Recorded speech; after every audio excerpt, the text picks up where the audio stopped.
കശ്മീർ. ആ പേര് കേൾക്കുമ്പോൾ നമുക്ക് ആദ്യം ഓർമ്മ വരിക കണ്ണെത്താ ദൂരത്തോളം വിശാലമായ ഡൽ തടാകവും അവിടുത്തെ പൂക്കളും പുല്ലും മഞ്ഞുമൂടിയ താഴ്വരകളും ഒക്കെയാകും.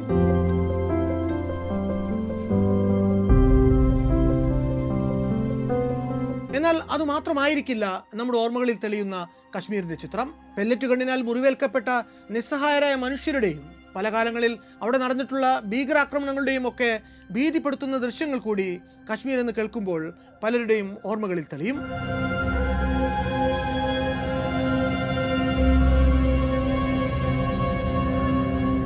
ഒരേ സമയം ലോകസഞ്ചാരികളെ ആകെ ആകർഷിക്കുന്ന ഒരിടമായിരിക്കുമ്പോഴും ലോകത്തിലെ തന്നെ ഏറ്റവും വിവാദാസ്പദമായ ഭൂപ്രദേശങ്ങളിൽ ഒന്നുകൂടിയാണ് കശ്മീർ. ഇന്ത്യയും പാകിസ്ഥാനും തമ്മിൽ കഴിഞ്ഞ 7 പതിറ്റാണ്ടായി തുടരുന്ന ഇനിയും അവസാനിക്കാത്ത അതിർത്തി പ്രശ്നങ്ങൾ അരങ്ങേറുന്ന തർക്കഭൂമി. ഈ തർക്കത്തിന്റെ പേരിൽ ഇരു രാജ്യങ്ങൾക്കുമിടയിൽ പലപ്പോഴായി നടന്നിട്ടുള്ളത് 3 യുദ്ധങ്ങൾ. തീവ്രവാദ വിഘടനവാദ സംഘങ്ങളുടെ മേച്ചിൽപ്പുറം കൂടിയായ കശ്മീരിൽ സമാധാനം ഉറപ്പിക്കാൻ എന്ന പേരിൽ ആ മണ്ണിൽ ഇപ്പോഴും നിതാന്ത ജാഗ്രതയോടെ നിലകൊള്ളുന്നത് 10,000-കണക്കിന് ഇന്ത്യൻ സൈനികരാണ്. ഇന്ത്യ മഹാരാജ്യത്തെ സംബന്ധിച്ച് തങ്ങളുടെ യൂണിയൻ ഉള്ളിലുള്ള വെറുമൊരു ഭൂപ്രദേശം മാത്രമല്ല കശ്മീർ. കാലാകാലങ്ങളിലായിട്ട് മാറിമറിഞ്ഞു വന്നിട്ടുള്ള പ്രാദേശികവും ദേശീയവുമായ രാഷ്ട്രീയ താല്പര്യങ്ങളുടെ കേന്ദ്ര ബിന്ദു കൂടിയാണ്. സ്വാതന്ത്ര്യം നേടി വർഷങ്ങൾ ഇത്ര കഴിഞ്ഞിട്ടും കശ്മീർ എന്നത് ഇന്നും പൂർണ്ണമായും പരിഹാരമാകാതെ കിടക്കുന്ന അതിസങ്കീർണമായൊരു രാഷ്ട്രീയ സമസ്യയെ തുടരുന്നത് എന്തുകൊണ്ടാണ്? ഇന്ത്യ പാകിസ്ഥാൻ എന്നീ 2 രാഷ്ട്രങ്ങൾക്കിടയിൽ നിലനിൽക്കുന്ന ഒരിക്കലും അവസാനിക്കാത്ത അതിർത്തി തർക്കം മാത്രമാണോ കശ്മീർ ജനതയുടെ യഥാർത്ഥ പ്രശ്നം? ചരിത്രാതീത കാലം തൊട്ടിങ്ങോട്ട് കശ്മീരിന്റെ മണ്ണ് കീഴടക്കാൻ വേണ്ടി നടന്നിട്ടുള്ള എണ്ണമറ്റ അധിനിവേശങ്ങളുടെ കഥ,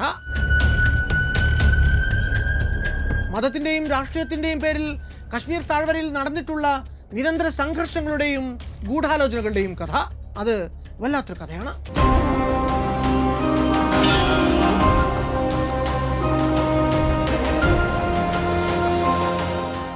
ഈ ലക്കം വല്ലാത്തൊരു കഥയിൽ നമ്മൾ ഇനി നടത്താൻ പോകുന്നത് കശ്മീരിലെ പ്രശ്നങ്ങൾക്ക് അതിൻ്റെ ചരിത്രത്തിൽ നിന്ന് തന്നെ കാരണങ്ങളും തെളിവുകളും തേടുക എന്ന വളരെ ക്ലേശകരമായിട്ടുള്ളൊരു പ്രയത്നമാണ്.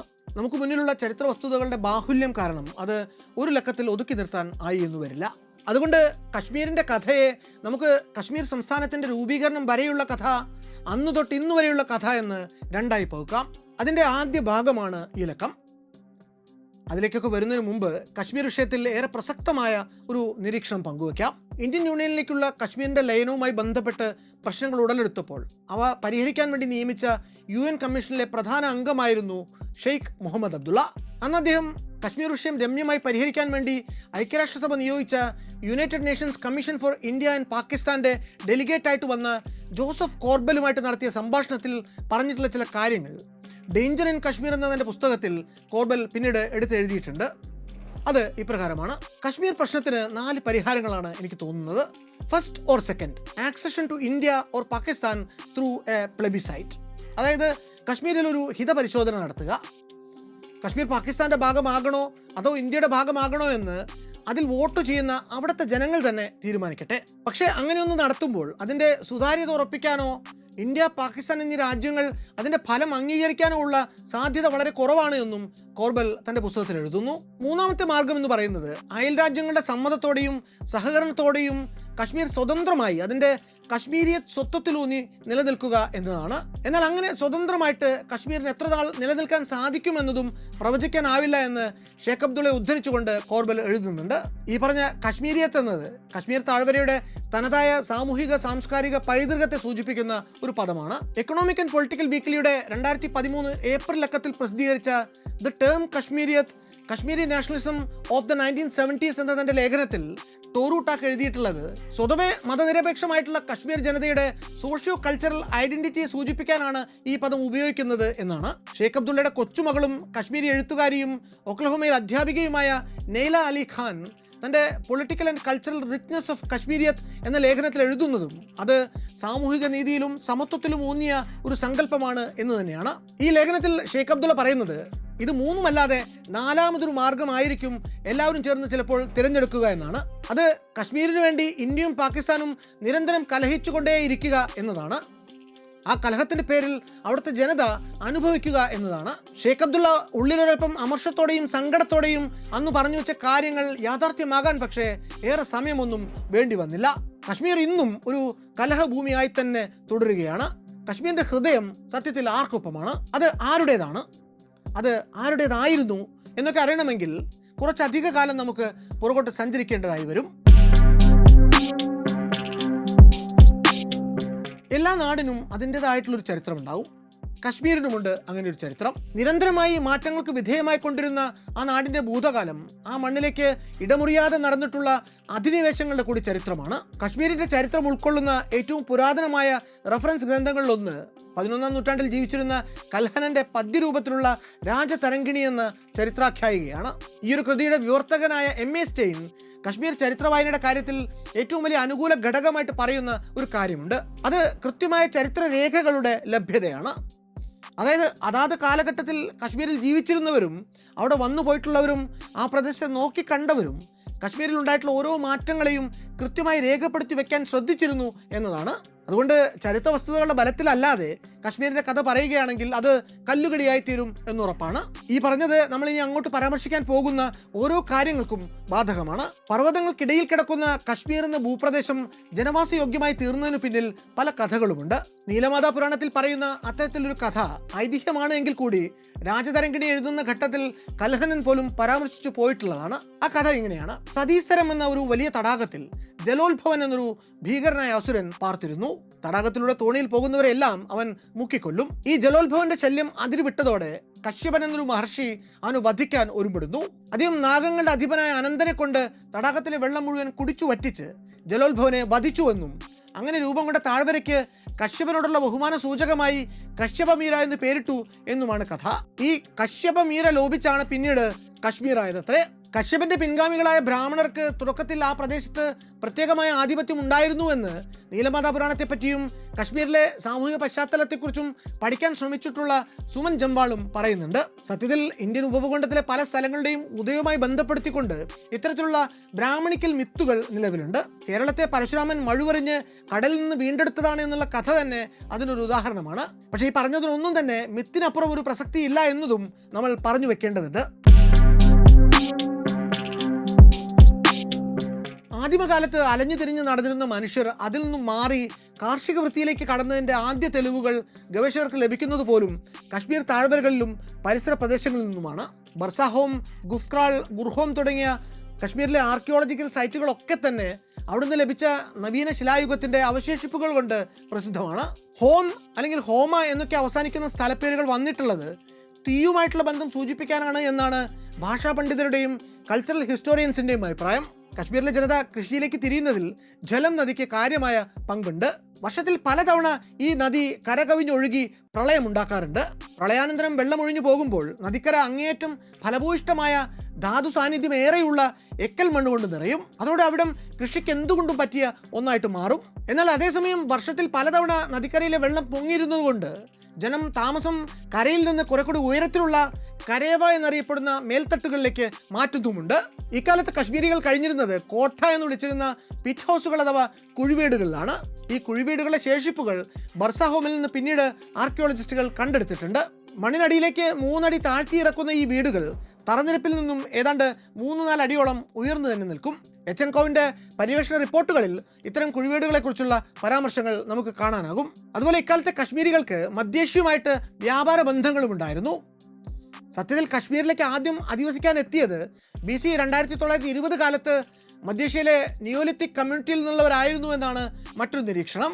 ഇത് നമുക്ക് A.K. ശർമ്മ എഴുതിയ early man in Jammu Kashmir and Ladakh എന്ന പുസ്തകത്തിൽ കാണാനാകും. താഴ്വരയിൽ നടന്നിട്ടുള്ള പര്യവേക്ഷണങ്ങളിൽ നിന്ന് അക്കാലത്ത് മധ്യേഷ്യയിൽ മാത്രം പ്രയോഗത്തിലുണ്ടായിരുന്ന ചെമ്പിൻ്റെ സാന്നിധ്യവും മൺകലങ്ങളും മറ്റും കണ്ടെടുത്തതിൻ്റെ അടിസ്ഥാനത്തിലാണ് ശർമ്മ ഈ നിരീക്ഷണങ്ങൾ നടത്തിയിട്ടുള്ളത്. അതുപോലെ കശ്മീരിനെ കുറിച്ചുള്ള ചില ആദ്യകാല പരാമർശങ്ങളിൽ ഒന്ന് നമുക്ക് മഹാഭാരതത്തിലും കാണാനാകും. കശ്മീരിന്റെ മനോഹാരിതയും പ്രകൃതി ഭംഗിയുമാണ് ചില പരാമർശങ്ങൾക്ക് ആധാരമായിട്ടുള്ളത്. കുരുക്ഷേത്ര യുദ്ധത്തിൽ പങ്കെടുക്കാതിരുന്ന ഭൂപ്രദേശം എന്നൊരു റെഫറൻസും കശ്മീരിനെ കുറിച്ച് മഹാഭാരതത്തിലുണ്ട്. തുടർന്നുള്ള കാലത്ത് കശ്മീരുമായി വിശേഷ ബന്ധങ്ങൾ സൂക്ഷിച്ചിരുന്ന മറ്റൊരാൾ അശോക ചക്രവർത്തിയാണ്. കശ്മീരിന്റെ മണ്ണിൽ അശോകൻ നടത്തിയിട്ടുള്ള ബുദ്ധമത പ്രചാരണങ്ങളെ കുറിച്ചുള്ള വിശദമായ വർണ്ണനകൾ നമുക്ക് ബുദ്ധിസ്റ്റ് ഗ്രന്ഥമായിട്ടുള്ള അശോകവദനയിൽ വായിക്കാനാകും. പക്ഷേ കശ്മീരിൽ ബുദ്ധ സ്വാധീനത്തിന് തുടക്കമിടുന്നത് അശോകനല്ല. കശ്മീരിലെ ആദ്യത്തെ ബുദ്ധരാജാവായിട്ടുള്ള സുരേന്ദ്രയാണ്. താഴ്വരയിൽ ബുദ്ധമതം പ്രചരിപ്പിക്കാൻ വേണ്ടി അശോക ചക്രവർത്തി പറഞ്ഞയക്കുന്ന മജ്ജന്തിക എന്ന ബുദ്ധ ബുദ്ധഭിക്ഷു അവിടെ സുരേന്ദ്ര രാജാവ് പണിതീർത്ത ബുദ്ധവിഹാരങ്ങൾ കണ്ട് ആശ്ചര്യപ്പെടുന്നത് കൽഹനൻ പോലും വിവരിച്ചിട്ടുണ്ട്. പിന്നീട് കുഷാനരുടെ കാലത്ത് വീണ്ടും കശ്മീരിൽ ബുദ്ധിസം ശക്തിപ്പെടുന്നു. കനിഷ്കന്റെ കാലത്ത്, അതായത് CE 72 ആണ്ടിൽ കശ്മീർ മഹായാന ബുദ്ധിസത്തിന്റെ ഒരു ഹബ്ബായിട്ട് മാറുന്നു. മഹായാന ബുദ്ധിസത്തിന്റെ സ്വാധീനത്തിൽ കശ്മീർ സംസ്കൃത പഠനത്തിന്റെ കേന്ദ്രമായിട്ടും അക്കാലത്ത് മാറുന്നുണ്ട്. CE 3-ാം നൂറ്റാണ്ടിൽ കുഷാന സാമ്രാജ്യം അസ്തമിച്ചതിനു പിന്നാലെ കുന രാജവംശം കശ്മീരിനു മേൽ പിടിമുറുക്കുന്നു. രാജാ മിഹിരകുലനാണ് കശ്മീരിലേക്ക് തന്റെ സേനയുമായിട്ട് വന്ന് പടയോട്ടം നടത്തുന്നത്. അതിന്റെ തെളിവ് പക്ഷേ വളരെ വിചിത്രമായ ഒരു കഥയുടെ രൂപത്തിലാണുള്ളത്. പീർ പാഞ്ചാൽ ചുരത്തിൽ ശ്രീനഗറിനടുത്ത് ആലിയാബാദ് സരായ് എന്നൊരു ഗ്രാമമുണ്ട്. അതിനോട് ചേർന്ന് കിടക്കുന്ന സംസ്കൃതത്തിൽ ഹസ്തിവഞ്ച് എന്നും പേർഷ്യൻ ഭാഷയിൽ ഹസ്തി വത്തർ എന്നുമൊക്കെ പ്രദേശവാസികൾ വിളിക്കുന്ന ഒരു ചെങ്കുത്തായ മലയിടുക്ക് കാണാം. ആനകളുടെ ശവക്കുഴി എന്നാണ് ഈ വാക്കുകളുടെ അർത്ഥം.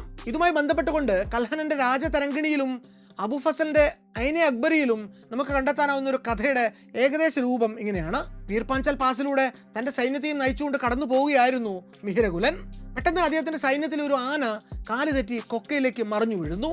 മരണത്തിലേക്കുള്ള ആ വീഴ്ചയിൽ ഈ ആനയുടെ തൊണ്ടയിൽ നിന്ന് പുറപ്പെട്ട അവസാനത്തെ നിലവിളിയൊച്ച രാജാവിനെ ഹരം പിടിപ്പിച്ചുവെന്നും പിന്നീട് അയാൾ നൂറുകണക്കിന് ആനകളെ കൊണ്ടുവന്ന് അതേ കൊക്കയിലേക്ക് തള്ളിയിട്ട് അവയുടെ നിലവിളിയൊച്ചയുടെ ലഹരി ആസ്വദിച്ചുകൊണ്ടേയിരുന്നു എന്നുമാണ് കഥ. അവനവനെ യമധർമ്മൻ ഒരു വെല്ലുവിളിയായി കണക്കാക്കിയിരുന്ന മിഹിരകുലന്റെ വരവിന് അന്ന് ആനകളുടെ ജഡങ്ങൾ ആഹരിക്കാനെത്തുന്ന കഴുകൻ കൂട്ടങ്ങൾ അകമ്പടി സേവിച്ചിരുന്നു എന്നുവരെ രാജതരംഗിണിയിൽ കൽഹണൻ എഴുതി വെച്ചിട്ടുണ്ട്. അതുപോലെ ഈ മിഹിരകുലന് ബുദ്ധിസത്തോടുണ്ടായിരുന്ന ശത്രുതയും പ്രസിദ്ധമാണ്. ചരിത്രകാരനായ DN ഝാ അദ്ദേഹത്തിന്റെ monumental absence the destruction of ancient Buddhist sites എന്ന ലേഖനത്തിൽ അടിവരയിട്ട് പറയുന്നത് ശൈവമത വിശ്വാസിയായിരുന്ന മിഹിരകുലൻ നിരവധി ബുദ്ധവിഹാരങ്ങൾ നശിപ്പിച്ചിട്ടുണ്ട് എന്നാണ്. കടുത്ത ബുദ്ധവിരോധിയായിരുന്ന മിഹിരകുലൻ ചുരുങ്ങിയത് 1600 ബുദ്ധസ്തൂപങ്ങളെങ്കിലും നശിപ്പിക്കുകയും നിരവധി ഭിക്ഷുക്കളെ കൊന്നൊടുക്കുകയും ചെയ്തിട്ടുള്ളതായി ചൈനീസ് സഞ്ചാരി ഹുയാൻ സാങ്ങും സ്ഥിരീകരിക്കുന്നു.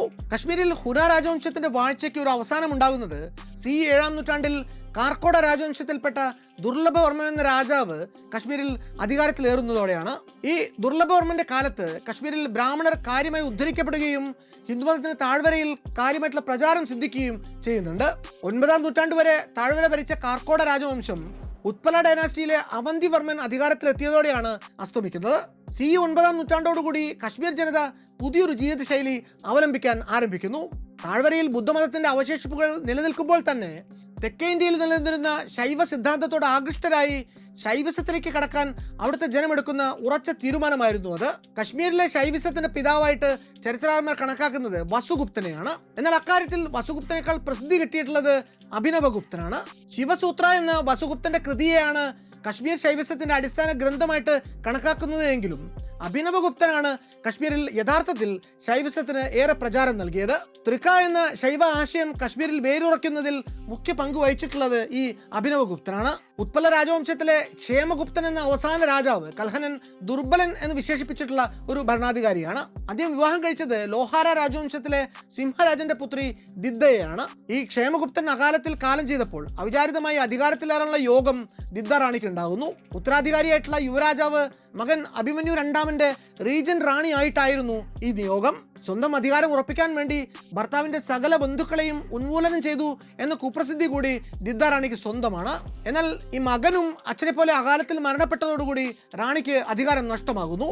തുടർന്ന് ലോഹാര രാജവംശത്തിലെ സംഗമരാജന് അവർ തന്റെ അധികാരം കൈമാറുന്നു.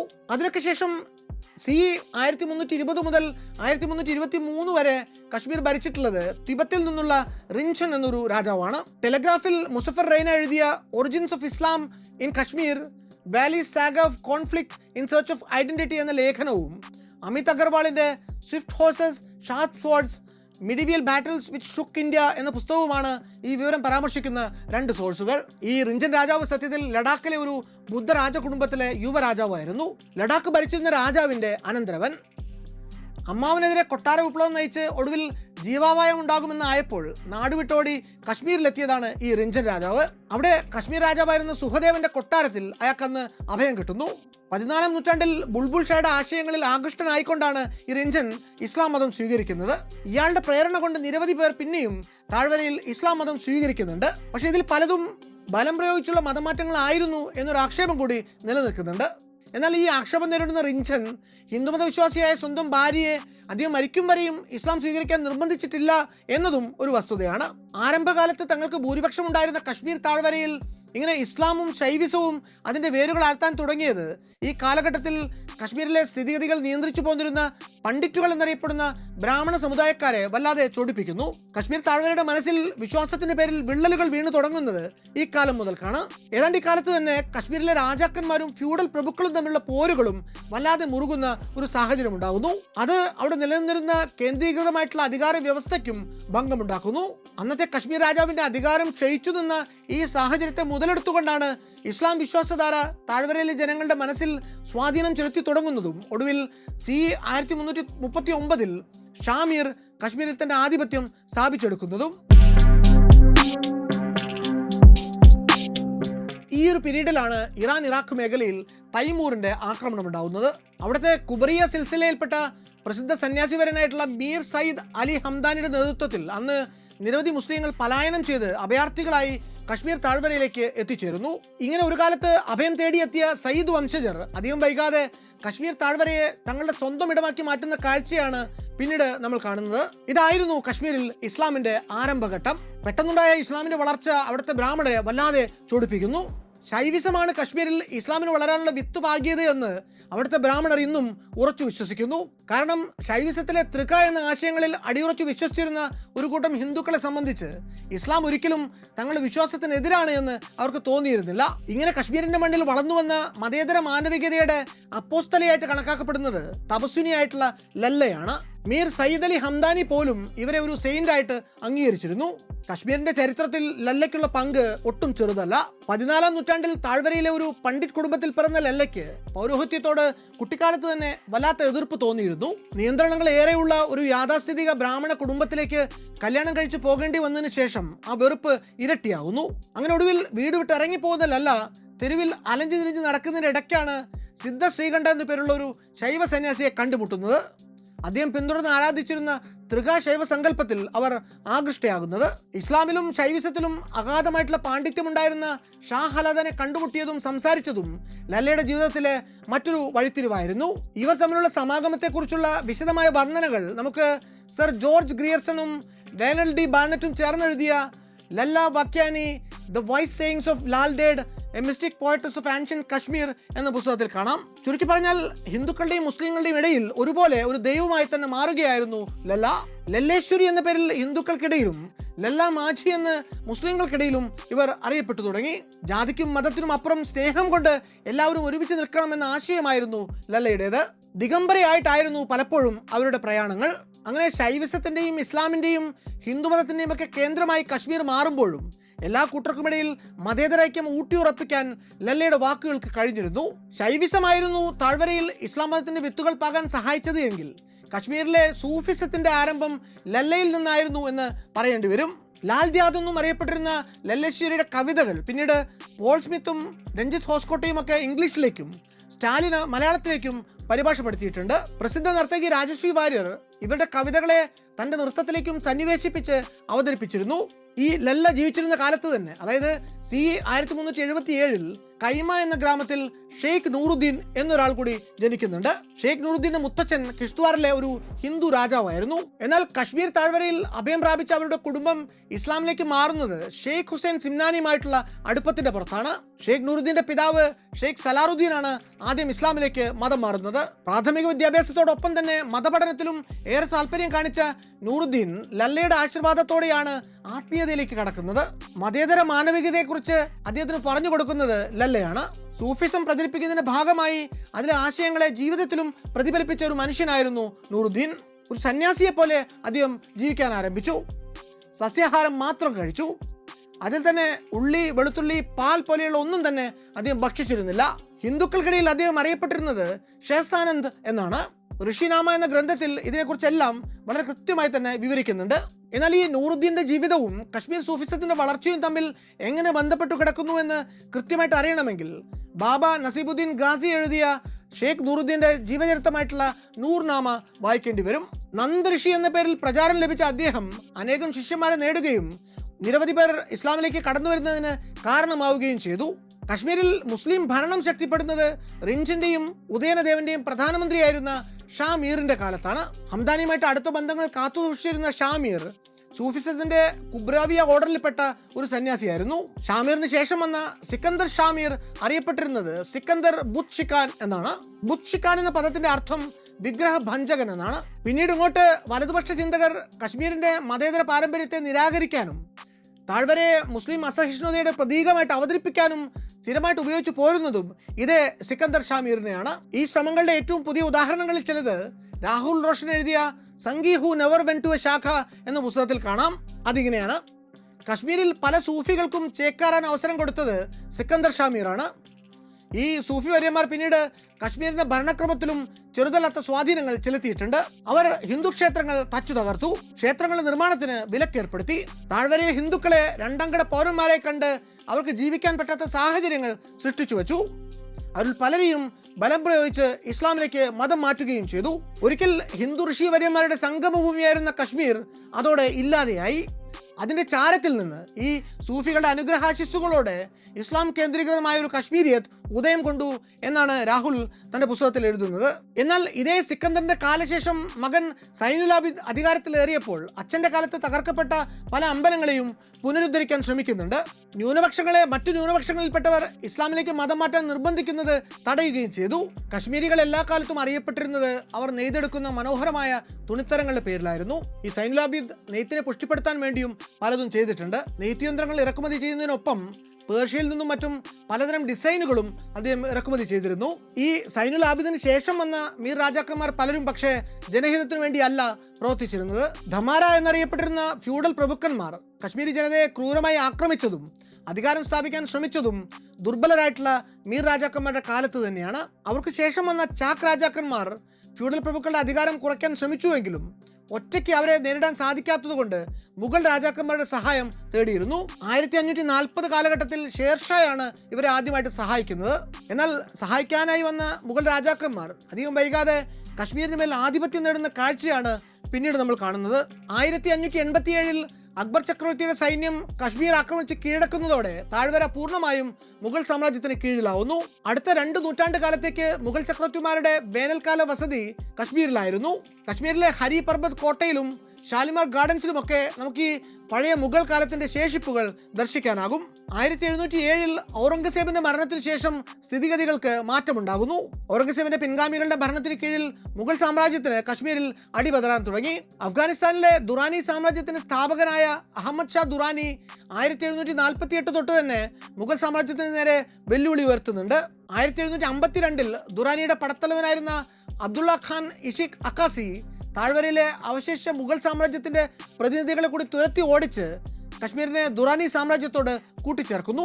അടുത്ത 67 വർഷക്കാലത്തേക്ക് കശ്മീർ പഠാന്മാരുടെ കീഴിലാണ് പുലരുന്നത്. രാജാവിന്റെ പ്രതിനിധികളായിട്ടുള്ള ഗവർണർമാരുടെ ഏറെക്കുറെ സ്വതന്ത്രമായ നിയന്ത്രണത്തിലായിരുന്നു താഴ്വര കാലത്ത്. Hindu rulers and Muslim subjects എന്ന തന്റെ പുസ്തകത്തിൽ മൃദു റായ് മുസ്ലിം രാജാക്കന്മാരിൽ നിന്ന് ഹിന്ദു രാജാക്കന്മാരിലേക്കുള്ള കശ്മീരിന്റെ അധികാര കൈമാറ്റത്തിന്റെ കഥ വിശദമായി തന്നെ വിവരിക്കുന്നുണ്ട്. 1819 സിഖ് വംശജനായിട്ടുള്ള ആദ്യത്തെ മഹാരാജാവ് രാജ രഞ്ജിത് സിംഗ് ഈ അലിഷ ദുറാനിയെ തോൽപ്പിച്ച് കശ്മീർ പിടിച്ചെടുക്കുന്നു. പിന്നീട് രാജ ദുലീപ് സിംഗ് ഭരിക്കുന്ന 1840കളുടെ പകുതി വരെയും കശ്മീർ സിഖ് രാജാക്കന്മാരുടെ കയ്യിലായിരുന്നു. 1846 കശ്മീർ സ്റ്റേറ്റ് നിലവിൽ വരുന്നു. 1839 രാജ രഞ്ജിത് സിംഗിന്റെ നിര്യാണത്തെ തുടർന്ന് കശ്മീരിൽ സിഖ് രാജവംശത്തിന്റെ ശക്തി ക്ഷയിച്ചു പോയിരുന്നു. 1845-46 കാലത്ത് നടന്ന ആദ്യത്തെ ആംഗ്ലോ സിഖ് യുദ്ധത്തിൽ സിഖ് രാജവംശം തോറ്റു തുന്നം പാടുന്നു. അങ്ങനെ ബ്രിട്ടീഷ് ഈസ്റ്റ് ഇന്ത്യ കമ്പനിയുടെ നിയന്ത്രണത്തിലെത്തുന്ന കശ്മീർ സിഖ് രാജകുടുംബത്തിനും ബ്രിട്ടീഷ് ഈസ്റ്റ് ഇന്ത്യ കമ്പനിക്കും ഇടയിൽ മധ്യസ്ഥനായിരുന്ന ഡോഗ്ര രാജവംശത്തിലെ അംഗം രാജ ഗുലാബ് സിംഗിന് ബ്രിട്ടീഷുകാർ കൈമാറുകയായിരുന്നു. അന്നത്തെ റൊക്കം 75 ലക്ഷം ഉറുപ്പിക പകരം വാങ്ങിയിട്ടാണ് ബ്രിട്ടീഷുകാർ രാജ ഗുലാബ് സിംഗിന് കശ്മീർ സ്റ്റേറ്റ് ഒട്ടാകെ എഴുതി കൊടുക്കുന്നത്. ഈ ഡോഗ്ര രാജവംശം അധികാരത്തിലെത്തിയതോടെ അന്നുവരെ പാർശ്വവൽകൃതരായിരുന്ന കശ്മീരി പണ്ഡിറ്റുകൾ അധികാരത്തിന്റെ താക്കോൽ സ്ഥാനങ്ങളിലേക്ക് എത്തിപ്പെടുന്നു. അവിടുന്ന് അങ്ങോട്ട് അവർ മുസ്ലിങ്ങളെ അധികാര സ്ഥാനങ്ങളുടെ 7 അയലത്തേക്ക് അടുപ്പിക്കുന്നില്ല. ബ്രിട്ടീഷുകാരുടെ സഹായത്തോടെ മർദ്ദക ഭരണം തുടരുന്ന രാജ ഗുലാബ് സിംഗ് കശ്മീരിലെ മുസ്ലിം ജനതയെ തള്ളിവിടുന്നത് തികഞ്ഞ നിസ്സഹായാവസ്ഥയിലേക്കാണ്. ബ്രിട്ടീഷുകാർക്ക് കൊടുത്ത 75 ലക്ഷം രൂപ ഗുലാബ് സിംഗ് തിരിച്ചുപിടിക്കാൻ ഒരുങ്ങിയത് കശ്മീരി ജനതയുടെ മുകളിൽ കടുത്ത നികുതികൾ ചുമത്തിക്കൊണ്ടാണ്. ബ്രിട്ടീഷുകാരോട് കൂറുള്ളതുകൊണ്ട് അവർ പങ്കെടുക്കുന്ന എല്ലാ യുദ്ധങ്ങളിലും പങ്കാളിയാകാൻ ഡോഗ്ര രാജാക്കന്മാർ കശ്മീർ ജനതയെ നിർബന്ധിക്കുകയും ചെയ്തിരുന്നു. ഈ ഡോഗ്ര കാലഘട്ടം എന്ന് പറയുന്നത് കശ്മീരി ജനതയെ സംബന്ധിച്ച് കഷ്ടപ്പാടിന്റെ കാലമായിരുന്നു. ഭരണകൂടം തന്നെ പലപ്പോഴും കർഷകരിൽ നിന്ന് ഭൂമി തട്ടിയെടുക്കും. അതിൽ തന്നെ അവർ ഉൽപ്പാദിപ്പിച്ചതിന്റെ 3/4 ഭാഗവും കൈവശം വയ്ക്കുകയും ചെയ്യും. അടിമകളെപ്പോലെ നിർബന്ധിത ജോലിയും പലപ്പോഴും അവിടുത്തെ ജനങ്ങൾക്ക് ചെയ്യേണ്ടി വന്നിരുന്നു. എല്ലാ മേഖലയിലും കനത്ത നികുതി ചുമത്തിയതിനോടൊപ്പം നികുതി പിരിക്കാൻ വേണ്ടി വരുന്ന ചെലവിനായി സായിൽദാരി എന്ന പേരിലും അവർ മറ്റൊരു നികുതി പിരിച്ചിരുന്നു. Everybody and everything was taxed എന്നാണ് അതേപറ്റി ജോസഫ് കോർബൽ പിന്നീട് എഴുതിയിട്ടുള്ളത്. ഒടുവിൽ 1857 രാജാ ഗുലാബ് സിംഗും മരണമടയുന്നു. അപ്പോഴേക്കും രാജാ ഗുലാബ് സിംഗ് ലഡാക്കിനെ കൂടി തന്റെ സാമ്രാജ്യത്തിന്റെ ഭാഗമാക്കി കഴിഞ്ഞിരുന്നു. ഗുലാബ് സിംഗിന് ശേഷം അദ്ദേഹത്തിന്റെ മകൻ രാജ രൺബീർ സിംഗ് അധികാരത്തിലെത്തുന്നു. അദ്ദേഹത്തിന്റെ കാലഘട്ടത്തിലായിരുന്നു പാകിസ്ഥാന്റെയും അഫ്ഗാനിസ്ഥാന്റെയും റഷ്യയുടെയും ഭാഗമായിരുന്ന പല പ്രദേശങ്ങളും ബ്രിട്ടീഷ് ഭരണം പിടിച്ചെടുക്കുന്നത്. 1865 ആയപ്പോഴേക്കും കശ്മീരിലെ തൊഴിലാളികൾ ഡോഗ്ര രാജാക്കന്മാർക്കെതിരായിട്ട് നീങ്ങാൻ തീരുമാനിക്കുന്നു. ആദ്യം തന്നെ പ്രതിഷേധിക്കാൻ ഇറങ്ങിയത് കശ്മീരിന്റെ പ്രസ്റ്റീജ് പ്രൊഡക്റ്റ് ആയിരുന്ന കശ്മീരി ഷോൾ നെയ്തിരുന്ന നെയ്ത്തുകാരാണ്. പക്ഷെ ആ പ്രക്ഷോഭം അടിച്ചമർത്താൻ ഭരണകൂടത്തിന് നിഷ്പ്രയാസം സാധിക്കുന്നു. പക്ഷെ അങ്ങനെ ഒരു സമരം കശ്മീരിലെ സാമ്പത്തിക മേഖലയ്ക്കുണ്ടാക്കിയ തിരിച്ചടി ഒട്ടും ചെറുതല്ലായിരുന്നു. എന്ന് മാത്രമല്ല, ഭരണകൂടത്തിനെതിരായിട്ടുള്ള പ്രക്ഷോഭങ്ങൾ ആ ഒരു എതിർപ്പിൽ അവസാനിക്കുന്നുമില്ല. വീണ്ടും അതിന് തുടർച്ചകളുണ്ടായി. 1877 കശ്മീരിന്റെ ഭരണത്തിനു വേണ്ടി ഓഫീസർ ഓൺ സ്പെഷ്യൽ ഡ്യൂട്ടി എന്നൊരു പോസ്റ്റ് നിശ്ചയിക്കപ്പെട്ടു. ഗവൺമെന്റ് ഓഫ് ഇന്ത്യയിൽ നിന്നുള്ള ഉത്തരവുകൾ അനുസരിച്ചായിരുന്നു ഭരണം. 1885 രാജ രൺബീർ സിംഗ് മരിച്ച് ഉത്തരാധികാരിയായിട്ട് രാജാ പ്രതാപ് സിംഗ് എത്തുന്നു. അക്കൊല്ലം തന്നെ ഓഫീസർ ഓൺ സ്പെഷ്യൽ ഡ്യൂട്ടി എന്ന പോസ്റ്റ് റെസിഡന്റ് ഇൻ കശ്മീർ എന്നായിട്ട് മാറുന്നു. 1925 September 23 lieutenant general Maharaja Hari Singh resident in കശ്മീരായി സ്ഥാനമേറ്റെടുക്കുന്നു. ഇക്കാലത്താണ് ജമ്മുവിലും ശ്രീനഗറിലും ഓരോ കോളേജുകൾ വീതം ആരംഭിക്കുന്നത്. പാശ്ചാത്യ വിദ്യാഭ്യാസത്തിന് അവസരം കിട്ടിയതോടെ കശ്മീർ ജനത താഴ്വരയിലെ പ്രശ്നങ്ങൾക്ക് പുറമെ ഇന്ത്യ മഹാരാജ്യത്ത് നടക്കുന്ന മറ്റു പല രാഷ്ട്രീയ ചലനങ്ങൾക്കും കാതോർക്കുന്നു. അതോടെ തങ്ങൾക്ക് നിഷേധിക്കപ്പെടുന്ന എന്തൊക്കെയാണെന്ന ബോധ്യം അവരിൽ രൂഢമൂലമായി തുടങ്ങി. അങ്ങനെ കശ്മീർ ജനതയുടെ മസ്തിഷ്കങ്ങളിൽ നിലാവിളിച്ചം വീശി തുടങ്ങിയ കാലത്താണ് അവരെ പിടിച്ചുകുലുക്കിയ മറ്റൊരു സംഭവ വികാസം ഉണ്ടാകുന്നത്. 1929 കഴിഞ്ഞ 2 കൊല്ലമായി ഹരിസിംഗിന്റെ പ്രധാനമന്ത്രിയായിരുന്ന സർ ആൽബിയോൺ ബാനർജി കശ്മീർ ഭരിക്കുന്ന കാര്യത്തിൽ റെസിഡന്റുമായിട്ടുള്ള അഭിപ്രായ ഭിന്നതകൾ ചൂണ്ടിക്കാട്ടി രാജിവെച്ച് ഇറങ്ങിപ്പോകുന്നു. തന്റെ രാജിക്കത്തിൽ അദ്ദേഹം ഗവൺമെന്റിനും രാജാവിനുമെതിരെ ആഞ്ഞടിച്ചുകൊണ്ട് ഇങ്ങനെ എഴുതുന്നു: ജമ്മു കശ്മീർ സംസ്ഥാനം ബാലാരിഷ്ടതകളുടെ നടുവിൽ കിടന്ന് തത്രപ്പെടുകയാണ്. ഇവിടെ മുസ്ലിം ജനതയ്ക്ക് അടിസ്ഥാന വിദ്യാഭ്യാസം പോലും നിഷേധിക്കപ്പെട്ടിരിക്കുന്ന ഒരു സാഹചര്യമുണ്ട്. വിശപ്പ് മാറ്റാനുള്ള വക കണ്ടെത്താനാകാതെ വൃത്തിഹീനമായ സാഹചര്യങ്ങളിൽ കന്നുകാലികൾ തൊഴുത്തിലെന്ന പോലെയാണ് ഇന്ന് അവരിൽ പലരും കഴിഞ്ഞുകൂടുന്നത്. രോഗദാരിദ്ര്യ പീഡകൾ കാരണം ആയുസ്സെത്താതെ മരിച്ചു പോവുകയാണ് അവരിൽ പലരും. ഈ കത്ത് സത്യത്തിൽ കശ്മീരിന്റെ ഭരണവ്യവസ്ഥയിലെ തുരുമ്പും പോടുമൊക്കെ തുറന്നു കാണിച്ച ഒന്നായിരുന്നു. ആൽബിയോൺ ബാനർജിയും മഹാരാജ ഹരിസിംഗും തമ്മിൽ അന്നുണ്ടായ തർക്കത്തെക്കുറിച്ച് ബാനർജി അയച്ച കത്തിന്റെ പകർപ്പ് സഹിതം നമുക്ക് ശിവ് കുനാൽ വർമ്മ എഴുതിയ a bipolar universe Maharaja Hari Singh's great betrayal എന്ന പുസ്തകത്തിൽ വിശദമായി തന്നെ വായിക്കാനാകും. അങ്ങനെ ചരിത്രത്തിൽ ആദ്യമായി വിദ്യാഭ്യാസം സിദ്ധിച്ച ഒരു യുവതലമുറ രാജ്യത്ത് നടക്കുന്ന രാഷ്ട്രീയ മുന്നേറ്റങ്ങളെ കൂടി സ്വാംശീകരിച്ചപ്പോൾ, അവരിൽ ഒരു മുസ്ലിം പൊളിറ്റിക്കൽ ഐഡന്റിറ്റി വേരോടിയപ്പോൾ, അവരിൽ നിന്ന് സംസ്ഥാനത്തെ ആദ്യത്തെ രാഷ്ട്രീയ മുന്നേറ്റം ഉണർന്നു വരുന്നു. ആ ഒരു കാലമായപ്പോഴേക്കും ജമ്മുവിലും കശ്മീരിലും മുസ്ലിങ്ങൾക്ക് ഭൂരിപക്ഷമായി കഴിഞ്ഞിരുന്നു. മുസ്ലിങ്ങളായിരുന്നു ജനതയിൽ ഭൂരിപക്ഷമെങ്കിലും ഭരണത്തിലെ ഡോഗ്ര സാന്നിധ്യം കാരണം ഭരണകൂടത്തിൻ്റെയും പോലീസ് സേനയുടെയും ഒക്കെ മർമ്മപ്രധാന പദവികളിലെല്ലാം ഹിന്ദുക്കൾ തന്നെ ആയിരുന്നു അന്നുണ്ടായിരുന്നത്. അന്ന് താഴ്വരയിലെ മുസ്ലിങ്ങൾക്കിടയിൽ വേരോടിയ രാഷ്ട്രീയ മുന്നേറ്റങ്ങൾ എങ്ങനെയാണ് ഒരു ആന്റി ഡോഗ്ര മൂവ്മെന്റ് ആയിട്ട് ശക്തിപ്പെട്ടു വന്നത് എന്നതിൻ്റെ വിശദാംശങ്ങൾ ഇയാൻ കോപ്ലൻഡ് എഴുതിയ ഇസ്ലാം and political mobilisation in Kashmir എന്ന പുസ്തകത്തിൽ നമുക്ക് കാണാം. 1930 കുറച്ച് മുസ്ലിം പണ്ഡിതർ ചേർന്ന് റീഡിംഗ് റൂം പാർട്ടി എന്ന പേരിൽ ഒരു പാർട്ടി തുടങ്ങുന്നു. അക്കാലത്ത് ഫ്രഞ്ച് റഷ്യൻ യുവത രാജഭരണത്തെ തൂത്തെറിഞ്ഞ് നടത്തിയ മഹത്തായ വിപ്ലവങ്ങളിൽ നിന്ന് ഊർജ്ജം ഉൾക്കൊണ്ടുകൊണ്ടാണ് പ്രബുദ്ധരായ കശ്മീരികൾ ചില ചേർന്ന് ദ റീഡിംഗ് റൂം പാർട്ടി എന്ന പേരിൽ പുതിയൊരു പ്രസ്ഥാനത്തിന് തുടക്കമിടുന്നത്. ബഷീറുദ്ദീൻ, നസീറുദ്ദീൻ എന്നിങ്ങനെ 2 മൗലവിമാർ ചേർന്നാണ് അന്ന് ഈ പ്രസ്ഥാനം ആരംഭിക്കുന്നത്. ആദ്യ യോഗങ്ങളിൽ പലതും താഴ്വരയിലെ പള്ളികളിൽ തന്നെയാണ് സംഘടിപ്പിക്കപ്പെട്ടിരുന്നത്. 1931 കശ്മീരിലെ ആദ്യത്തെ രാഷ്ട്രീയ പാർട്ടികൾ നിലവിൽ വരുന്നു. കശ്മീരി പണ്ഡിറ്റ് കോൺഫറൻസ്, ഹിന്ദു സഭ ഇൻ ജമ്മു, പിന്നെ സിഖ് ശിരോമണി ഖൽസ ദർബാർ എന്നിങ്ങനെ 3 രാഷ്ട്രീയ പാർട്ടികൾക്കാണ് ഡോഗ്ര രാജവംശം വന്ന് പ്രവർത്തിക്കാനുള്ള അനുമതി കൊടുക്കുന്നത്. അപ്പോഴും മുസ്ലിങ്ങൾക്ക് അവരുടേതായിട്ടുള്ള പാർട്ടി തുടങ്ങാനുള്ള അനുവാദം നൽകപ്പെട്ടിരുന്നില്ല. റീഡിംഗ് റൂം പാർട്ടി രൂപീകരിക്കപ്പെട്ടതിന് പിന്നാലെ 1931 മുസ്ലിം കോൺഫറൻസ് എന്ന പേരിൽ മറ്റൊരു പുതിയ സംഘടന കൂടി ഉണ്ടായി വരുന്നു. ആ പാർട്ടിയുടെ കൊടിക്കീഴിൽ കശ്മീരിലെ വിദ്യാസമ്പന്നരായിട്ടുള്ള ധനിക യുവാക്കൾ സംഘടിക്കുന്നു. അക്കൊല്ലം ജൂലൈ മാസത്തിൽ ഒരു വമ്പൻ പ്രതിഷേധം തന്നെ നടക്കുന്നു. കശ്മീരിലെ മുസ്ലിങ്ങളുടെ അന്നോളമുള്ള സങ്കടങ്ങൾ പൊട്ടിയൊലിച്ച ആ പ്രതിഷേധത്തിൽ വ്യാപകമായ അക്രമങ്ങളും നടക്കുന്നു. ഈ പ്രകടനങ്ങൾ വർഗീയ കലാപങ്ങൾക്ക് പോലും അന്ന് തിരികൊളുത്തുന്നു. 1931 ഓഗസ്റ്റ് 14 കശ്മീർ ഡേ ആയിട്ട് ആചരിക്കപ്പെടുന്നു. സെപ്റ്റംബർ മാസത്തിൽ ശ്രീനഗറിൽ വ്യാപകമായി സംഘടിപ്പിക്കപ്പെട്ട രാഷ്ട്രീയ റാലികളിൽ നിരവധി ആവശ്യങ്ങളും ഉന്നയിക്കപ്പെടുന്നു. കശ്മീർ ജനതയുടെ ആദ്യത്തെ പൊളിറ്റിക്കൽ അപ്രൈസിംഗിന് അവർക്ക് അന്നൊരു നായകനെ കിട്ടുന്നു, ഷെയ്ഖ് അബ്ദുള്ള.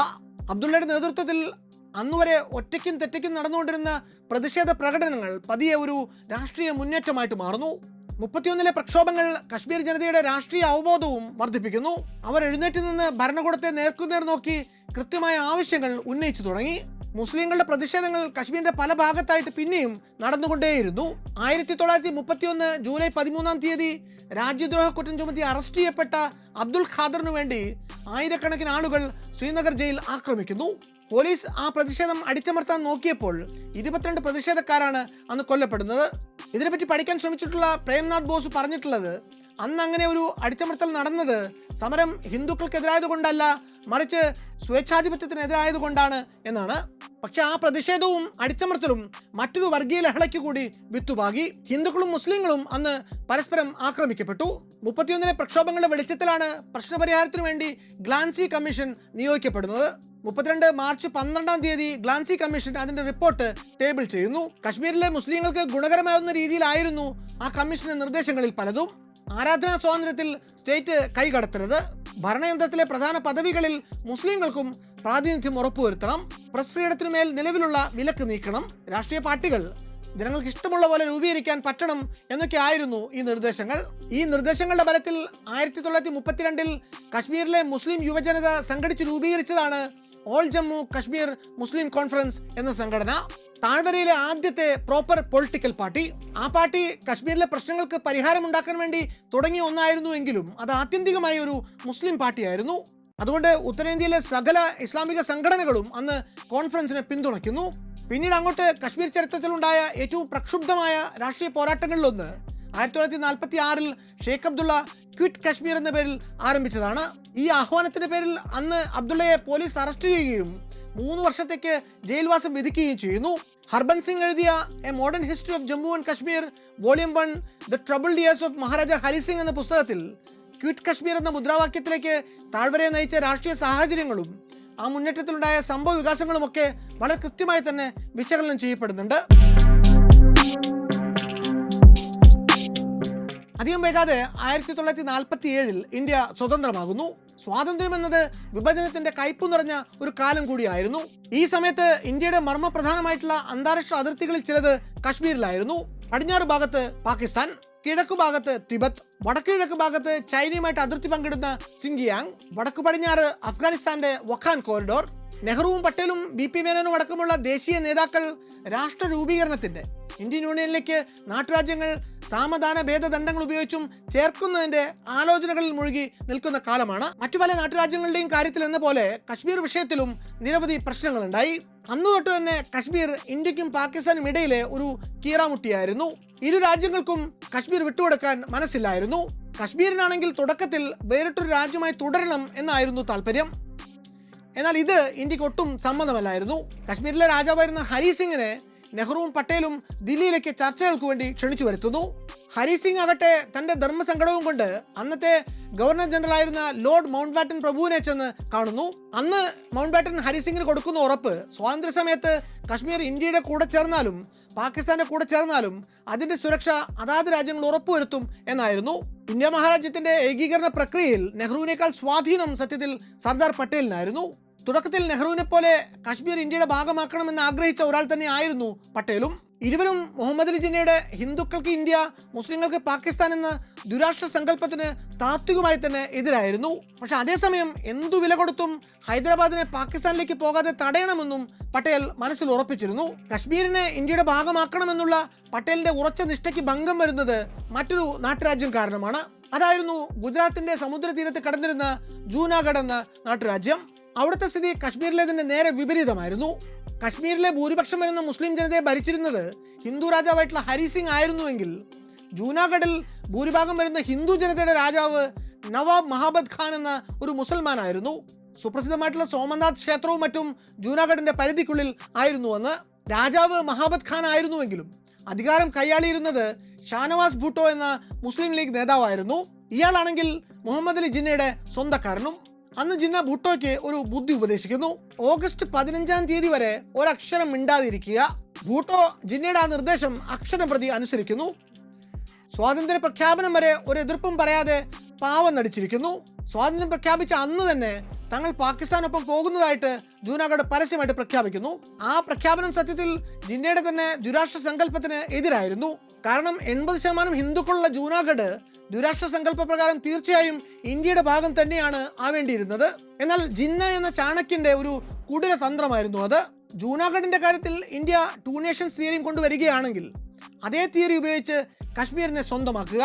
രാജാവല്ല ജനങ്ങളാണ് സ്വന്തമായി തീരുമാനിക്കേണ്ടത് എന്ന് ഇന്ത്യ ജൂനാഗഡിന്റെ കാര്യത്തിൽ വാദിക്കുകയാണെങ്കിൽ അതേ വാദത്തിന്റെ അടിസ്ഥാനത്തിൽ ഇന്ത്യയിൽ നിന്നും കശ്മീർ പിടിച്ചെടുക്കാം എന്നായിരുന്നു ജിന്നയുടെ മനസ്സിൽ. സംഗതികളാകെ കുഴഞ്ഞതോടെ നെഹ്റു കാര്യങ്ങളുടെ സമ്പൂർണ്ണ നിയന്ത്രണം സർദാർ പട്ടേലിന് വിടുന്നു. ആഭ്യന്തരമന്ത്രിയായിരുന്ന പട്ടേൽ ജൂനാഗഡിന്റെ അതിർത്തിയിൽ ഭാരതീയ സൈന്യത്തെ വിന്യസിക്കുന്നു. നെഹ്റു സെപ്റ്റംബർ 30-ന് പാകിസ്ഥാന്റെ പ്രഥമ പ്രധാനമന്ത്രി ലിയാഖത്ത് അലി ഖാന് കത്തയച്ച് ഇന്ത്യയുടെ നയം വ്യക്തമാക്കുന്നു. രാജാവിന്റെ ഈ തീരുമാനം ജനവിരുദ്ധമാണ്. ജൂനാഗഡ് ഇന്ത്യയോടാണ് ചേരാനുള്ളത്. ഒന്നുകിൽ രാജാവിന്റെ തീരുമാനം മാറ്റുക, അല്ലെങ്കിൽ ജൂനാഗഡിൽ ഒരു പരസ്യമായ ജനഹിത പരിശോധന നടത്തുക. പാകിസ്ഥാന് ഇത് രണ്ടും സമ്മതമായിരുന്നില്ല. ജൂനാഗഡ് തങ്ങൾക്ക് തന്നെ വേണമെന്ന് അവർ വാശി പിടിച്ചു. പാകിസ്ഥാന്റെ ഭാഗത്തുനിന്ന് തനിക്ക് അനുകൂലമായ ഒരു തീരുമാനം ഉണ്ടാകാൻ വേണ്ടി പട്ടേൽ ഏറെ നാൾ കാത്തിരിക്കുന്നു. ഒടുവിൽ ക്ഷമകെട്ട് പട്ടാളത്തെ പറഞ്ഞയക്കുന്നു. പട്ടാളം വരുന്നു എന്ന വിവരം കിട്ടിയ പാടെ രാജാവ് തന്റെ സകല ജംഗമ സ്വത്തുക്കളോടും കൂടി രായ്ക്ക് പാകിസ്ഥാനിലേക്ക് കടക്കുന്നു. ഒടുവിൽ 1948 ഫെബ്രുവരി 20-ാം തീയതി ജൂനാഗഡിൽ ഒരു പൊതുജന ഹിത പരിശോധന നടക്കുന്നു.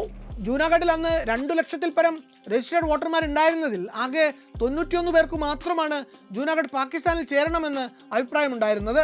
ജൂനാഗഡിന്റെ കാര്യത്തിൽ ഇങ്ങനെ പാകിസ്ഥാൻ കാണിച്ച കുതന്ത്രങ്ങൾ പട്ടേലിന്റെ മനസ്സു മാറ്റുന്നു. അതുവരെ പാകിസ്ഥാനോട് മയത്തിൽ മാത്രം പെരുമാറിപ്പോന്ന പട്ടേൽ അതോടെ കശ്മീരിന്റെ കാര്യത്തിലും തന്റെ നയം കടുപ്പിക്കുന്നു. ഹിന്ദു ഭൂരിപക്ഷം വസിക്കുന്ന ജൂനാഗഡിൽ ഒരു മുസ്ലിം രാജാവിന് കാര്യങ്ങൾ തീരുമാനിക്കാമെങ്കിൽ മുസ്ലിം ഭൂരിപക്ഷം വസിക്കുന്ന കശ്മീരിലെ കാര്യങ്ങൾ വേണമെങ്കിൽ രാജാ ഹരിസിംഗിനും തീരുമാനിക്കാം എന്നായി പട്ടേലിന്റെ പിന്നീടുള്ള വാദം. ഭൂമിശാസ്ത്രപരമായി പാകിസ്ഥാനിൽ നിന്നും ഏറെ അകലെ ആയിരുന്നുവെങ്കിലും ഹൈദരാബാദിനു വേണ്ടിയും പാകിസ്ഥാൻ ഇന്ത്യക്ക് മേൽ സമ്മർദ്ദം ചെലുത്തിക്കൊണ്ടിരിക്കുകയായിരുന്നു. അന്ന് നടന്ന ചർച്ചകളിലൊന്നിൽ സർദാർ പട്ടേൽ പാകിസ്ഥാൻ മന്ത്രിയായിരുന്ന അബ്ദുൾ റാബ് നിസ്താറിനോട് ഒരു കാര്യം പറയുന്നുണ്ട്. ഹൈദരാബാദിന്റെ പേരും പറഞ്ഞ് നിങ്ങളിങ്ങനെ കടുംപിടുത്തം പിടിക്കരുത്. ഒരു കാര്യം ചെയ്യൂ, ഹൈദരാബാദ് ഇന്ത്യക്ക് വിട്ടു തന്നിട്ട് നിങ്ങൾ പകരം കശ്മീർ എടുത്തോളൂ. അന്ന് ഈ ഓഫർ മൗണ്ട് ബാറ്റൻ പ്രഭു വഴിക്ക് അങ്ങ് പാകിസ്ഥാൻ പ്രധാനമന്ത്രി ലിയാഖത്ത് അലി ഖാന്റെ മുന്നിലും എത്തുന്നുണ്ട്. ഇത് കേട്ടപ്പോൾ ഖാന് ദേഷ്യം വരുന്നു. സർദാറിന്റെ കുതന്ത്രം കൊള്ളാം. പഞ്ചാബിനേക്കാൾ വലിപ്പമുള്ള ഹൈദരാബാദ് നാട്ടുരാജ്യം ഇന്ത്യക്ക് കൊടുത്തിട്ട് പാകിസ്ഥാൻ ഈ കല്ലും വലയും, അതായത് കശ്മീർ പകരം എടുക്കണമെന്നോ അതങ്ങ് മനസ്സിൽ വെച്ചിരുന്നാൽ മതിയെന്ന് അയാൾ പറഞ്ഞു. ഈ കാര്യത്തിൽ പാകിസ്ഥാൻ വിസമ്മതം അറിയിച്ചതോടെ പട്ടേൽ പൂർണ്ണമായിട്ടും ഇടയുന്നു. ജൂനാഗഡിന്റെ കാര്യത്തിൽ ഒരു നയം, കശ്മീരിൽ മറ്റൊരു നയം എന്ന പാകിസ്ഥാന്റെ ഇരട്ടത്താപ്പിനെ പട്ടേൽ അന്ന് അന്താരാഷ്ട്ര സമൂഹത്തിൽ തുറന്നു കാട്ടുന്നു. കശ്മീർ വേണമെങ്കിൽ വിട്ടുകൊടുക്കാമെന്ന പട്ടേലിന്റെ തുടക്കത്തിലെ അനുനയത്തിനോട് നെഹ്റുവിന് വിയോജിപ്പുണ്ടായിരുന്നു എന്നത് മറ്റൊരു കാര്യം. എന്തായാലും ഈ തർക്കത്തെ തുടർന്ന് ഇന്തോ പാക് ബന്ധങ്ങൾ പാടെ ആടിയുലഞ്ഞു, തകർന്നുപോയി എന്ന് തന്നെ പറയാം. കാരണം 1947 ഒക്ടോബർ 22-ാം തീയതി പാകിസ്ഥാൻ അതിന്റെ തനി നിറം കാണിച്ചു. ഓപ്പറേഷൻ ഗുൽബർഗ് എന്ന പേരിൽ പാകിസ്ഥാൻ കശ്മീർ പിടിച്ചെടുക്കാൻ വേണ്ടി ഒരു ദൗത്യം തന്നെ തുടങ്ങി. പാകിസ്ഥാനിൽ നിന്ന് 100 ട്രക്കുകൾ നിറയെ വന്നിറങ്ങിയ സായുധരായ ഗോത്രവർഗ പോരാളികളും അവരെ പോലെ തന്നെ വേഷമിട്ട പാക് ഭടന്മാരും ചേർന്ന് കശ്മീരിന് നേരെ ആക്രമണം അഴിച്ചുവിട്ടു. അഫ്രീദി, വസീർ, മസൂദ്, സ്വാതി എന്നീ ട്രൈബുകളിലെ പോരാളികളും ഒപ്പം പാകിസ്ഥാനി സൈന്യത്തിലെ കശ്മീരി അറിയാവുന്ന ഒരു സംഘം പട്ടാളക്കാരുമടക്കം ഏതാണ്ട് 5000-ഓളം പോരാളികളായിരുന്നു ഈ നുഴഞ്ഞുകയറ്റ സംഘത്തിൽ അന്നുണ്ടായിരുന്നത്. നോർത്ത് വെസ്റ്റേൺ ഫ്രണ്ടിയർ പ്രൊവിൻസിലെ അബോട്ടാബാദിൽ നിന്ന് ആരംഭിച്ച അവരുടെ യാത്ര ജലം വാലി കടന്ന് ഗാർഹി, ഡോമൽ എന്നിവ കീഴടക്കി മുസഫറാബാദിന്റെ അതിർത്തി വരെ അന്ന് എത്തിച്ചേരുന്നു. അന്ന് ലഫ്റ്റനന്റ് കേണൽ നാരായൺ സിംഗിന്റെ കീഴിൽ മുസ്ലിം ഡോഗ്ര ഭടന്മാരടങ്ങിയ ഒരു സ്റ്റേറ്റ് ബറ്റാലിയനാണ് മുസഫറാബാദ് കാത്തിരുന്നത്. ഇങ്ങനെയൊരു ആക്രമണം ഉണ്ടായപ്പോൾ ആ ബറ്റാലിയനിലെ മുസ്ലിം ഭടന്മാർ ഒന്നില്ലാതെ പാകിസ്ഥാനി സംഘത്തോടൊപ്പം ചേരുന്നു. ഈ സംഭവം നടക്കുന്നതിന് ദിവസങ്ങൾക്ക് മുമ്പാണ് മഹാരാജ ഹരിസിംഗ് ലഫ്റ്റനന്റ് കേണൽ നാരായൺ സിംഗിനോട് നിങ്ങളുടെ ബറ്റാലിയനിലെ മുസ്ലിം ഭടന്മാരെ വിശ്വസിക്കാമോ എന്നൊരു ചോദ്യം ചോദിക്കുന്നത്. എനിക്കവരെ എൻ്റെ ഡോഗ്ര ഭടന്മാരെക്കാൾ വിശ്വാസമാണ് എന്ന് തികഞ്ഞ ആത്മവിശ്വാസത്തോടെ മറുപടി കൊടുത്ത കമാൻഡിംഗ് ഓഫീസറെ കൂടി വെടിവെച്ച് വീഴ്ത്തിയിട്ടാണ് അന്നവർ കൂറുമാറി പോകുന്നത്. അങ്ങനെ കൂറുമാറിയ ആ സംഘം നുഴഞ്ഞുകയറ്റക്കാർക്ക് വേണ്ട അഡ്വാൻസ് ഗാർഡ് നൽകി അവരെ മുന്നോട്ട് നയിക്കുന്നു. ഈ ഒരു സംഘം തുടർന്ന് നീങ്ങുന്നത് ബാരാമുള്ള ഭാഗത്തേക്ക് ശ്രീനഗർ ലക്ഷ്യമിട്ടുകൊണ്ടാണ്.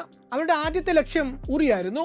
അവിടുത്തെ ബറ്റാലിയന്റെ കമാൻഡിംഗ് ഓഫീസറുടെ പേര് ബ്രിഗേഡിയർ രാജീന്ദർ സിംഗ് എന്നായിരുന്നു. ആ ഒരു ബറ്റാലിയനിൽ നിന്നുമുണ്ടായി അന്ന് മുസഫറാബാദിലേതുപോലെയുള്ള കൂറുമാറ്റങ്ങൾ. ഇങ്ങനെ ഒരു സംഘം തങ്ങളെ ലക്ഷ്യമിട്ട് വരുന്നുണ്ട് എന്ന് അറിഞ്ഞിട്ടും രക്ഷപ്പെടാൻ ശ്രമിക്കുകയല്ല അന്ന് ബ്രിഗേഡിയർ ചെയ്തത്. വിശ്വസ്തരായ 150 സൈനികർ അടങ്ങിയ ഒരു ചെറു സംഘത്തെയും കൊണ്ട് അവരെ തടഞ്ഞു നിർത്താൻ വേണ്ടി പുറപ്പെട്ടു പോവുകയാണ്. അവരെല്ലാവരും തന്നെ ഈ യുദ്ധത്തിൽ പാകിസ്ഥാനി നുഴഞ്ഞുകയറ്റക്കാരാൽ കൊല്ലപ്പെട്ടു. ഒക്ടോബർ 24 തീയതി ആയപ്പോഴേക്കും പാകിസ്ഥാനി സംഘം ശ്രീനഗറിലേക്ക് വേണ്ട വൈദ്യുതി കൊടുക്കുന്ന മഹൂറ പവർ സ്റ്റേഷൻ ആക്രമിച്ച് കീഴടക്കുന്നു. അതോടെ ശ്രീനഗർ നഗരം ഇരുട്ടിലാകുന്നു.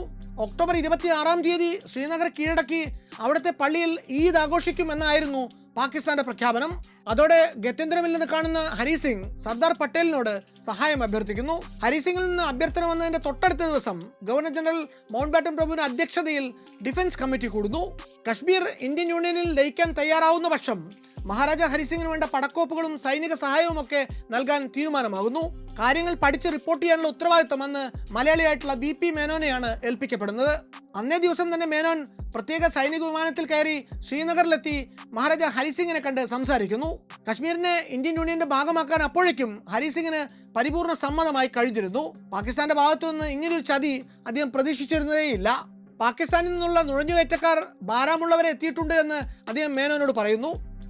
ഇങ്ങനെ പോയാൽ 2 ദിവസത്തിനുള്ളിൽ തന്നെ അവർ ശ്രീനഗറിലെത്തും. പാകിസ്ഥാനിൽ നിന്ന് ഇങ്ങനെയൊരു ട്രൈബൽ സംഘം നുഴഞ്ഞു കയറുമെന്നോ അവരിങ്ങനെ വരുമ്പോൾ തൻ്റെ വിശ്വസ്തരായിട്ടുള്ള പട്ടാളക്കാർ കൂറുമാറുമെന്നോ ഹരിസിംഗ് സ്വപ്നത്തിൽ പോലും കരുതിയതല്ല. പാക് സംഘമെങ്ങാനും ശ്രീനഗറിലെത്തിയാൽ തനിക്കും കുടുംബത്തിനും ഉണ്ടാകാൻ സാധ്യതയുള്ള ധന, മാന, പ്രാണനഷ്ടങ്ങളെക്കുറിച്ചുള്ള ചിന്തകൾ അദ്ദേഹത്തെ അപ്പോഴേക്കും മാനസികമായി വല്ലാതെ തളർത്തിയിരുന്നു.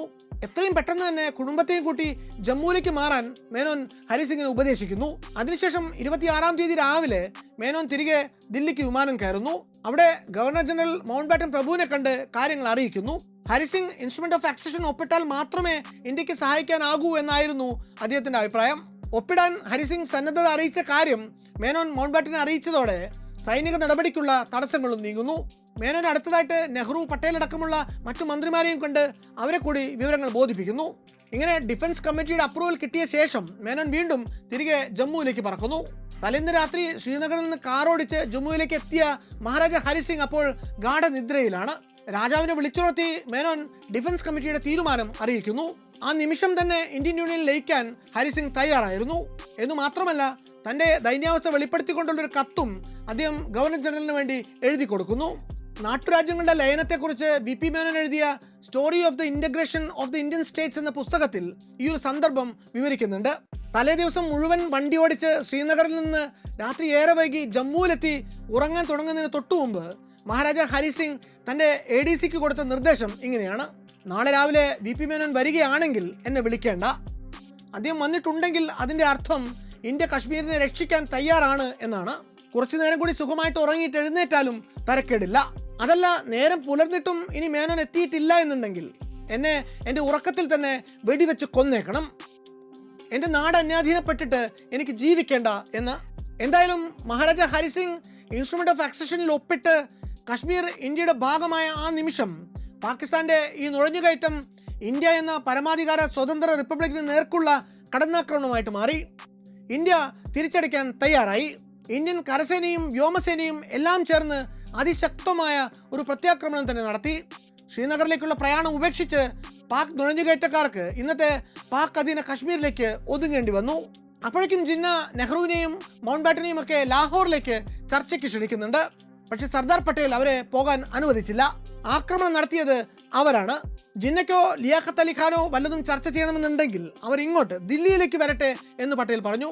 നെഹ്റു ആണെങ്കിൽ അങ്ങോട്ട് പോയിട്ടാണെങ്കിലും പ്രശ്നം സമാധാനപരമായിട്ട് പരിഹരിച്ചാൽ മതി എന്ന പക്ഷക്കാരനായിരുന്നു. പട്ടേലിനും നെഹ്റുവിനും ഇടയ്ക്ക് ഇക്കാര്യത്തിൽ അഭിപ്രായ ഭിന്നത വന്നതോടെ ഇത് ഗാന്ധിജിക്ക് മുന്നിലെത്തി. അദ്ദേഹം ഇരുവരെയും ബിർള ഹൗസിൽ ചർച്ചയ്ക്ക് വിളിപ്പിച്ചു. കൂടെ VP മേനോനെയും വിളിപ്പിച്ചു. നെഹ്റുവിനെയും പട്ടേലിനെയും മുന്നിലിരുത്തി ഗാന്ധിജി അന്ന് മേനോനോട് ചോദിക്കുന്നുണ്ട്, മേനോൻ പറയൂ, നെഹ്റു ഈ അവസരത്തിൽ ലാഹോറിലേക്ക് പോകുന്നത് ഉചിതമാണോ? അന്ന് മേനോൻ പറഞ്ഞത്, ഇല്ല മഹാത്മാ, ഒന്നാമത് നെഹ്റുവിന് ഇപ്പോൾ കടുത്ത ജ്വരമാണ്, അദ്ദേഹം ലാഹോറിലേക്കെന്നല്ല ഒരിടത്തേക്കും ഇപ്പോൾ പോകേണ്ടതില്ല എന്നാണ്. എന്തായാലും അങ്ങനെ ആ വിഷയത്തിൽ രണ്ട് രാജ്യങ്ങളും തമ്മിൽ ചർച്ച ഒന്നും തന്നെ നടക്കുന്നില്ല. മൗണ്ട് ബാറ്റൻ പാകിസ്ഥാനിലെത്തി ജിന്നയുമായിട്ട് ഈ വിഷയത്തിൽ ചർച്ച നടത്തുന്നു. ഇരു രാജ്യങ്ങളുടെയും സൈന്യങ്ങൾ എവിടെ നിൽക്കുന്നോ അവിടെ വെച്ച് യുദ്ധം അവസാനിപ്പിക്കാം എന്നൊരു ധാരണ ജിന്ന മുന്നോട്ട് വയ്ക്കുന്നു. പിന്നീട് ഐക്യരാഷ്ട്രസഭ ഈ പ്രശ്നത്തിൽ ഇടപെടുകയും വെടിനിർത്തൽ പ്രഖ്യാപിക്കപ്പെടുകയും ചെയ്യുന്നു. അതോടെ നമ്മൾ ഇന്ന് കാണുന്ന അതിർത്തി രേഖകളോടെ ജമ്മു കശ്മീർ എന്ന സംസ്ഥാനം ഇന്ത്യൻ യൂണിയന്റെ ഭാഗമാകുന്നു. കശ്മീരിനെ സംബന്ധിച്ച് ഇന്ത്യൻ യൂണിയനിലേക്കുള്ള ലയനം ഒരിക്കലും ഒന്നിന്റെയും അവസാനമായിരുന്നില്ല. ആ ലയനം പുതിയ പല രാഷ്ട്രീയ സാമൂഹ്യ സമവാക്യങ്ങളുടെയും തുടക്കം മാത്രമായിരുന്നു. അവിടെ നിന്ന് ഇങ്ങോട്ടുള്ള വർഷങ്ങളിലും ഇന്ത്യൻ ഗവൺമെന്റിന് മുന്നിൽ നീറിപ്പുകയുന്ന ഒരു പ്രശ്നഭൂമിയായി കശ്മീർ തുടർന്നു പോയി. പാകിസ്ഥാനാകട്ടെ തങ്ങളുടെ ആഭ്യന്തര ഭരണ പരാജയങ്ങളിൽ നിന്ന് ജനശ്രദ്ധ തിരിച്ചുവിടാനുള്ള ഒരു ഉപാധിയായി കശ്മീർ വിഷയത്തെ എന്നും അണയാൻ വിടാതെ കത്തിച്ചു തന്നെ നിർത്തുകയും ചെയ്തു. അതിന്റെ പേരിൽ അവർ ഇന്ത്യയുമായി 3 യുദ്ധങ്ങൾ പോലും നടത്തി. ഒടുവിൽ 2019 ആർട്ടിക്കിൾ 370 റദ്ദാക്കി സംസ്ഥാനത്തെ 2 കേന്ദ്രഭരണ പ്രദേശങ്ങളായിട്ട് വെട്ടിമുറിച്ച് പ്രശ്നം എന്നേക്കുമായി പരിഹരിച്ചു എന്ന് കേന്ദ്രം അവകാശപ്പെടുമ്പോഴും അവിടുത്തെ ജനങ്ങളുടെ യഥാർത്ഥ പ്രശ്നങ്ങൾ പരിഹരിക്കപ്പെട്ടോ എന്ന ചോദ്യം ഇന്നും അവശേഷിക്കുകയാണ്. ഇന്ത്യൻ യൂണിയനോട് ചേർന്നതിന് ശേഷമുള്ള കശ്മീരിന്റെ കഥ ഇതിന്റെ 2ാം അധ്യായത്തിൽ നമ്മൾ പറയും.